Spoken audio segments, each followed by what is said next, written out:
Bharat TV की इस खास पेशकश और दरख्वास्त की घड़ी में मैं रिजवान खान आप सभी का इस्तकबाल करता हूं।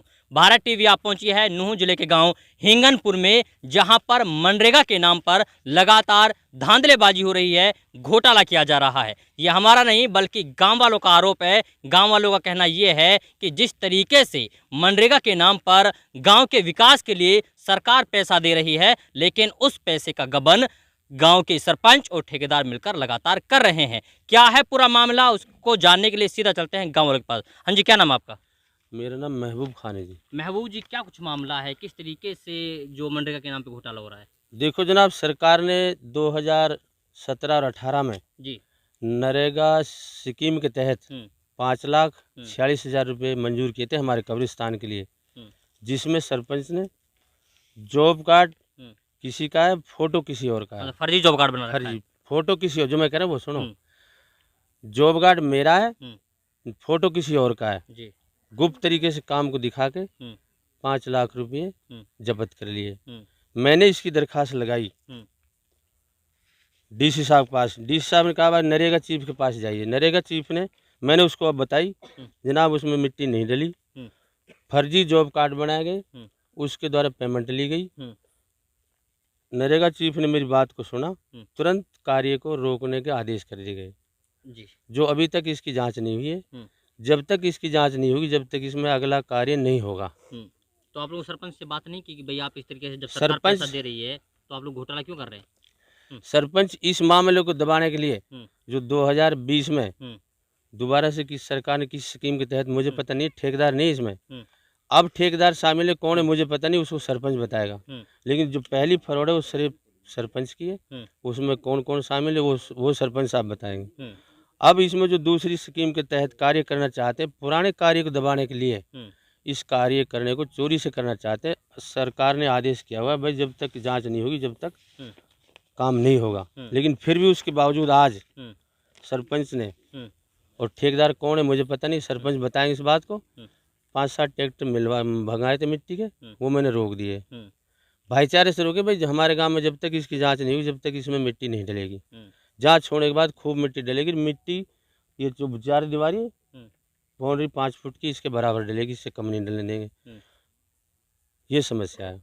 गांव का सरपंच का नाम क्या है? गांव के सरपंच का नाम जय सिंह सन ऑफ श्री रामचंद्र जी। कोई और भी है बोलने वाला? हाँ दादा, क्या नाम है आपका? मोहम्मद अकबर है जनाब। मोहम्मद अकबर जी, ये बताइए कितना काम करा है इसमें कब्रिस्तान में सरपंच ने? ये कुछ भी काम ये हुआ है जो आपके सामने है। ये 2 इंच 10 इंच जो भूट गिरा है, जो गिरा है, उसके बाद कुछ नहीं। जो पैसा आए हैं वो तीनों मिली भगत करके है, नहीं ठेकेदार वगैरह जो भी कुछ कोई है, हम उसके बारे में कुछ पता नहीं। ना ही आज तक सरपंच ने गाँव को इकट्ठा करके, जैसे भाई सामूहिक काम है ये कराना, किसी से बूझा नहीं है। ठेकेदार जाने और सरपंच जाने। तो अब जब घोटाला हो रहा है, अभी चल रहा, अब यहाँ पे मतलब मिट्टी डालने की कोशिश कर रहे हैं कि कई तरह से बात दब जाए, जबकि इसमें हक होना चाहिए। मिट्टी गिरे तो हमें कम से कम 3.5-4 फुट की गिरे, और भूट ना गिरना चाहिए। भूट तो उसे टूटे जी, चीकनी मिट्टी गिरती तो अब हमारे बच्चों को कुत्ता उखाड़ के ले जाए। पानी आपके सामने भरा हुआ ये रहा कब्रिस्तानों में।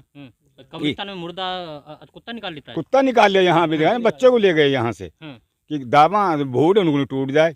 जब अब तक कोई कार्य नहीं हुआ। आप लोग क्या चाहते हैं? हम ये चाहते हैं काम हो, जैसे अब सरकार ने आदेश दिए, आदेश सरकार इसकी इंक्वायरी करे, इंक्वायरी कर ये देखे कि भाई सरपंच ने या ठेकेदार ने इसमें क्या किया है।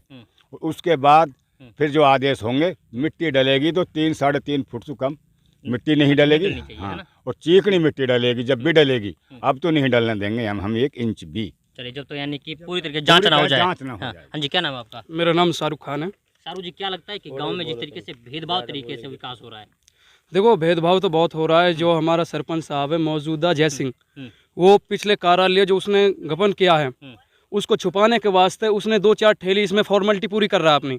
और हमारे आपने मुआयना किया, हमारा कब्रिस्तान का हालत बहुत बेकार है, और हम चाहते हैं ये इसमें बहुत ज़्यादा अच्छा ही हो। हम ऐसे फॉर्मेलिटी को पूरा करने नहीं देंगे, इसलिए हमने जो वो अपनी फॉर्मेलिटी कर रहा है उसको हमने रोक दिया यहीं। आप लोगों की बात हुई सरपंच से कभी? सरपंच से हमारी बहुत बात हुई। सरपंच से हमने रिक्वेस्ट भी की काफ़ी बार कि ऐसा कुछ मत करो, अगर करना है तो कुछ अच्छा करो, जो गांव आपको भलाई दे, पिछले आपके जन्मों तक आपको भलाई दे। गांव कुछ ऐसा कार्य करो, ऐसा फॉर्मेलिटी मत करो। गांव का कब्रिस्तान बहुत हालत बेकार है। यहाँ के जो बच्चे 2, 4, 5 साल का जिनका मतलब एक्सपायर हो जाते हैं, उनकी डेड बॉडी को कब्र से निकाल कर कुत्ता ले जाता है, ऐसा यहाँ का कब्रिस्तान है। मिट्टी यहाँ बहुत कम है। आपने देखा कब्रिस्तान में पानी इतना निकलता है, यहाँ मतलब स्थिति बद से बदतर है। ठीक है, देखिए लगातार यानी कि सरकार कोशिश कर रही है कि हम लोग भ्रष्टाचार मुक्त भारत बनाएंगे, लेकिन अगर गांव वालों की मानी जाए तो लगातार भ्रष्टाचार फलता फूलता जा रहा है। विकास के नाम पर धांधलीबाजी की जा रही है। ये पूरा हिंगनपुर गांव का कब्रिस्तान है। पीछे आप देखेंगे कि जहां मिट्टी पड़ी हुई है वहां पर किस तरीके से गड्ढे हो रखे हैं। इन गड्ढों को देख करके अंदाज़ा आसानी से लगाया जा सकता है कि किस तरीके की स्थिति इन कब्रिस्तानों की रही होगी। वहीं अगर दूर तक अगर आप देखेंगे, नज़र जाएगी, कैमरे में दिखाया जाए तो वहाँ पर गंदा पानी जमा हुआ है और उसी के बगल में एक नदी है जिसमें पूरा गांव का पानी यहाँ पर आता है, यानी कि इसकी वजह से पानी इसमें भरा रहता है। गांव वालों का मानना ये है कि मिट्टी अगर डलवाई जाती है तो सही तरीके से मिट्टी डलवाई जाए, जिससे कब्रिस्तानों की स्थिति ठीक रहे। अगर इसी तरीके से विकास होगा तो जाहिर सी बात है कि स्थिति बद से बदतर हो सकती है। हालांकि बार बार जो अधिकारी हैं, अधिकारियों की जो आदेश हैं उनकी धज्जियां उड़ाई जा रही हैं, लेकिन देखना ये होगा कि क्या सही तरीके से अधिकारी इसकी जांच कर पाएंगे। क्या जो भ्रष्टाचार का आरोप गांव वाले लगा रहे हैं उसकी सही तरीके से जांच हो पाएगी या नहीं, यह वक्त बताएगा। और वक्त के लिए आपको थोड़ा इंतजार करना पड़ेगा। तब तक के लिए आप बने रहिए सिर्फ और सिर्फ भारत टीवी के साथ। वीडियो जर्नलिस्ट मुस्तफीज के साथ मेजबान खान, भारत टीवी, मेवात, हिंगनपुर।